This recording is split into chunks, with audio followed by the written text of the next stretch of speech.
Joined alongside by esteemed trainer from Team Sidiotong, Mark DellaGrotte. Mark, thanks so much for your time here in Las Vegas for UFC 114 weekend. Fan Expo 2, does it get any better? Doesn't get any better than this, Ray. This is the second time we've done the Fan Expo, and looking forward to a big event. Looking forward to bigger and better things from last year. Now, Mark, obviously this weekend is very special, but looking ahead a couple of months to the UFC in Boston, the first time they've invaded Boston, Massachusetts. I know it's a day you've been looking forward to for quite some time, and also an event that you fought very hard for. Absolutely. I like to consider Boston, not only my home, and I'm biased in when I say this, but I think it's a great fight town. There's a lot of energy. I know Dana's from Boston, and we've been looking forward for a long time to doing a show in the Boston area, and that dream's finally going to come true in August.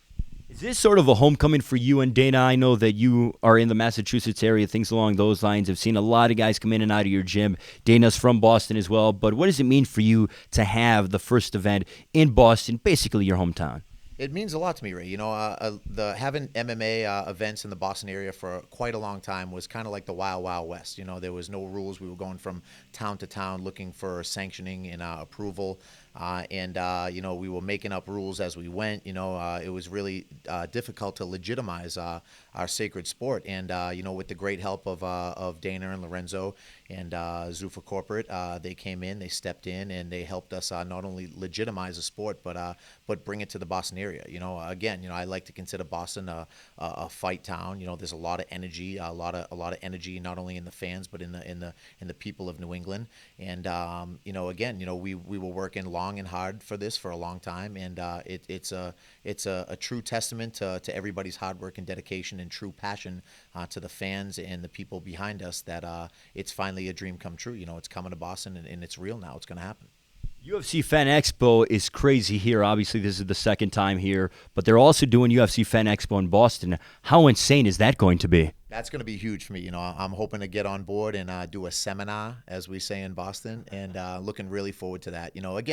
Any opportunity we have as trainers and fighters and people involved in the sport to hone our craft or to display what we do and share our passion and our love is a great opportunity for us. And again, having the UFC come to Boston, and especially at the Boston Garden, a place of it's got epic proportions. We've had the Celtics and Bruins. This is the arena, so to say. This is where all the action happens in the Boston area. And for the UFC to come to Boston and to happen at the Boston Garden and to do a fan expo and to do it just on a big scale is truly a true testament to to everybody's dedication to the sport and their drive. And it's a testament to how far we've come. Now, the UFC obviously has come a long way, but also you've come a long way as well as a trainer, trained a lot of top guys in the sport of MMA. Let's talk about how far you've come in the sport of mixed martial arts. My passion is in the martial arts, whether it's back in the day as a fighter, now more or less a trainer. I like to share knowledge with everybody. I've made my livelihood as a trainer now. Any opportunity I get to share knowledge, not only with the fighters that I train, but with the fans at events like the UFC Fan Expo. It's just it's my way of giving back. I'm truly passionate, and I'm thankful every day for what I do, and I make a living doing what I love to do, and I like to share that passion with everyone. There are a couple of guys that really stand out that you sort of seen from the first time they walked into your gym and until now fighting inside the legendary famed Octagon. Yeah, we've had a lot of people come through Siotong. We've had guys all the way from Jorge Rivera, even going beyond that. Keith Raquel was the first UFC veteran that I trained with, first UFC fighter that I trained back in the day. After him came Jorge Rivera. Shortly after that came Kenny Florian, Marcus Davis, Patrick Cote. So we've had a long list of UFC veterans that have come through my gym. And again, I get just as much out of them as they get out of me. And luckily, we got names in the game, and they're out there winning fights and more or less keeping the Siotong name up and running. What is the key to success at Team Sidiotong? I think it's trust. They trust in me and what I'm what I teach them is accurate and true. And again, first and foremost is a friendship. And we tend to have a very family orientated environment down there. There's no egos. We're very close. My wife runs the front desk. My son's playing on the mats. And again, first and foremost, it's family, it's trust, it's brotherhood, and everything is built from that core. Can you tell us about how much the sport has evolved? Like, it's gone from being a straight, it used to be one-dimensional back in the early days. Now it's an athlete versus an athlete. Everyone has to be so well-versed in a variety of disciplines.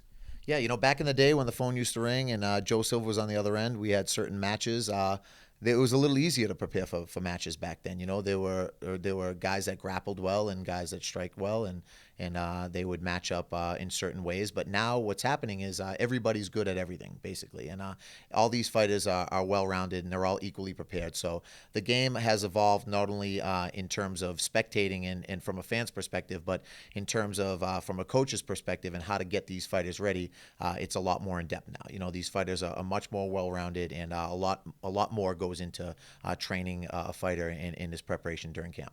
What's it like? You are a trainer, but when you walk out here in Las Vegas, people come up to you, they get their picture taken with you, you sign autographs. You're a star in your own right amongst the public and UFC fans all over the world. How's that transition been like? It's been great. It's flattering. Again, I'm blessed to do what I love to do, and for anybody that takes notice in what I do and appreciates what I do and the job that I do, again, it's rewarding to me to see the fans' response and to feel the love and to share the energy with them, because that was me back in the day. I remember coming up in this game. I looked up to all the fighters, and I got pictures on my wall with Mike Goldberg and Joe Silver and all the people of that like. But now people at home have a picture of Mark DellaGrotte on their wall, and that's truly flattering to me. And what means the most to me is that I'm making a mark in this sport. For lack of a better term, mark. I'm making a name for not only myself and for my camp and for my family, but I'm part of I'm one of the pioneers in this sport, and that to me is very dear and very sacred and something I hold close to me. What does the future have to hold for Mark DellaGrotte and Team Sidio Tong? Big things. Hopefully big things. We've got a lot of young up-and-coming fighters that we've been honing for a long time, and with the sanctioning and legitimization of the sport and it coming to Boston, hoping for more bigger and better events. This isn't going to be the only time the UFC comes to Boston in August. We're looking forward to a long future of UFC events in the Boston area, and I'm looking to bring up some new young talent and develop them, and hopefully Joe Silva takes a look at them someday. With Boston already now being in the fold, is it only a matter of time before New York becomes into the fold?